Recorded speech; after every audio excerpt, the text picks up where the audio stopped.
Okay, today we're going to talk about a fairly sensitive topic. And a lot of you might get about partway into this video and go, ew, gross. Well, if this is too gross for you, then you shouldn't be doing it. So if you're interested in compost toilets, if you're interested in how they work and putting one together, then that means you're not weak-stomached. You can take it. It's okay. You're a grown adult. Having said that, it's really not gross. It is really not a big deal. We in the modern world are so used to flushing toilets and putting it down in a water sewer. That's not how it was always done. I know there were aquifers in Roman times and in Egyptian times and thousands of years ago, and they dealt with it in their own way. And water is the cleanest way to deal with it, unless you're the one cleaning the water. But this is actually a more natural way. This is how nature works. And guess what? You don't need to worry about a water bill. You don't need to worry about plumbing. You don't need to worry about, things clogging up. You don't need to worry about getting a snake and putting it down there because it clogged up. How many times have we ever had to deal with that? A toilet that won't flush. Well, guess what? Now you have a toilet that don't flush. So let's get into it. Number one, location. I live in a very small cabin, 12 by 12. Okay, the doghouse. You all know about it if you watch my videos. And today is a complete disaster because I'm in the middle of moving things in and out, because I'm testing solar, I'm testing heat, and I'm trying to do some work at the same time, which I will not show you on the right side because it's really cluttered.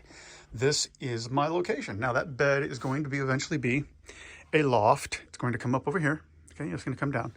And that will be under the loft, most likely. If not, I'll just move it over here. I haven't quite decided yet. So location matters. Good news is there's no plumbing. I don't need to go and cut a hole underneath and send it out into a sewage unit or into a DIY septic. I just don't need to do that. I mean, I can if I want to do a DIY septic, but location doesn't matter. All it matters is space. Now, having said that, I made this too high. I probably should have cut it right about there, but I was in a hurry. Now, next, you may notice the towel. Well, let me explain that to you a little bit later on. But sanitation is very important. Let me show you. Let's just start with overall making the room smell good. You might want to consider something like this. Absolutely, something like this. An absolute necessity. An absolute necessity. Number one, like I said, always keep this covered. Number two, you're going to need a lining because in the winter, you're not going to want to sit on this thing. Choose what kind of lining you want. Foam is too thick, so I just chose this little neoprene type thing. Now, I know that a lot of people say that you shouldn't put toilet paper in these things, and you can get away with not doing that. Hey, I just don't want to take my nasty toilet paper and put it in a bag. I'm sorry. It's just not what I want to do. I'd rather just bury it. It's fine if it takes up more space. Here's something else you're going to need. Lots of this. Now, this is this is pine. This is shredded pine. You can get it anywhere. Not expensive at all. Maybe $5, $7 a huge bag. It's going to last you a long, long, long time. And here's how it works. One. So after you have decided that you need to evacuate, remember there's two directions you evacuate, and you're going to need a diverter. And now you know what a diverter is. Where you place that diverter is very important because not everybody has the same requirements. And you can see that I'm using just a bucket. Now we're going to get into this. Okay. Now that bucket is right in front of that container. That container is where all that goes. I have just a little tube that goes over there. Now, I'm not going to gross you out and show you contents or anything, so don't worry about it. Here we go. See toilet paper in there, it's fine. Now, that's the way that works. So the first step when you're doing your thing is to make sure you're hitting that diverter. Okay? If you don't hit the diverter, you're going to pay a dear cost for it. You're going to have to clean it up. You don't want to do that. And get a big enough diverter. It's just a funnel. It's a big enough diverter that you're not going to miss. Now, ladies, you're going to need a diverter in a different place. Okay? Just saying. When you do your business in this compost toilet. You must have toilet paper accessible. You must have disinfectant accessible. You must have the wipes accessible. And here's why.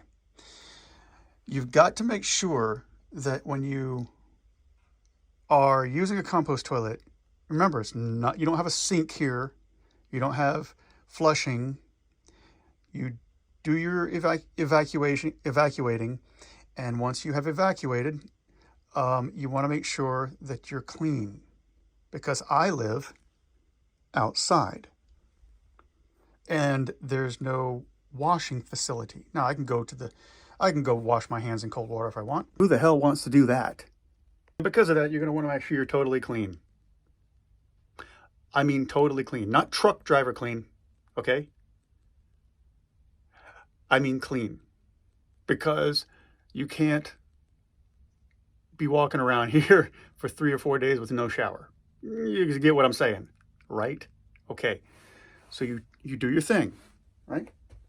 Then when you're done, you use the disinfectant wipes on your hand because you've cleaned.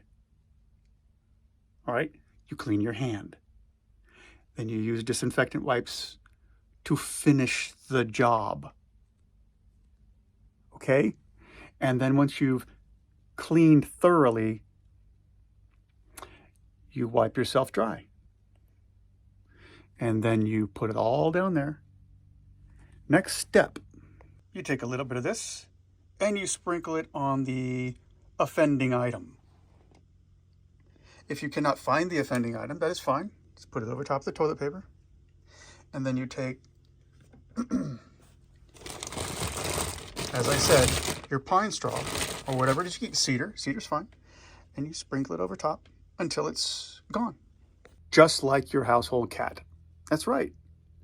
And your cat likes to be clean too, but we're not going to clean the same way the cat cleans, of course.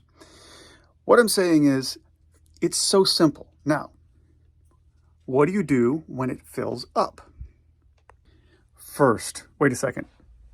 Once you are done, this is how you keep yourself and other people happy with you. That's how you don't get punched. Please don't sit on that toilet for 90 minutes and read your articles. Please don't sit there for 45 minutes or 15 minutes or 10 minutes or 5 minutes and scroll through your Facebook. Do your business. Get the F off. Cover it up. Be nice. Don't get punched. Especially by family members. Just not cool, okay? That's what we do with it. You bury it. And if you're good, you tamp it down. Really solid. Okay? And that's it. I hope this short tutorial has helped you. And I'll be seeing you out here, out there, wherever you're at. Send me photos, send me videos. Let me know what you're doing. But this is how you do it. I know that nobody wants to talk about it. That's why I did it. All right. Have a good one.